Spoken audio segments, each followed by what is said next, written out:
Ang tanong ko, bakit nangyayari yon? Kanino yon? Yung pagkakamali, kung magkakamali man yon, na nagdodoble ng transmittal?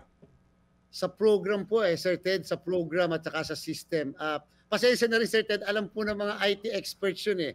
Kaya Aha, po okey. lahat nag-agree, nag-usap talaga Mhm, na dapat magkakaroon ng okey, gagawin na program na okey, maglilinis at, nag-agree po ang lahat do'n dahil nga po okey. sa parlance nila, sa pag-unawa nila, Aha, talaga pong nangyayari yung gano'n kapagka nagtatanggap ka ng gano'ng klaseng transmission. So sila okey. po, sabi Aha, ko nga po sa inyo, Sir Ted, yung mm, mga media entities, may okey, kanya-kanyang technicians and IT okey. experts na Opo, opo, pinadala doon. sige, Nag-commit sila na magagawa sila ng program pero unfortunately meron po kasing hindi gumawa o oo. nagkaroon ng program. Sa program nung makina.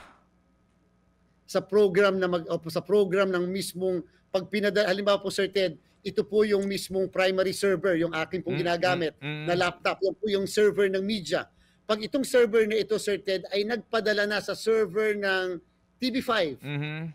dapat sa server dapat do sa TV5 meron kayo do sa mismong laptop ninyo na program na maglilinis nung naipadala mismo nitong mismong, server na ito. So, okay, sige, sige. So, siguro po we will consult an IT expert eventually, no? Kasi nga din po, naunawaan namin si Chairman dito po sa kanyang sagot na ito. So, nangangahulugan nga na kapag tumanggap yung server ng TV5, dapat may program naman kami para suriin niya kung saan bang mga presinto yung doble.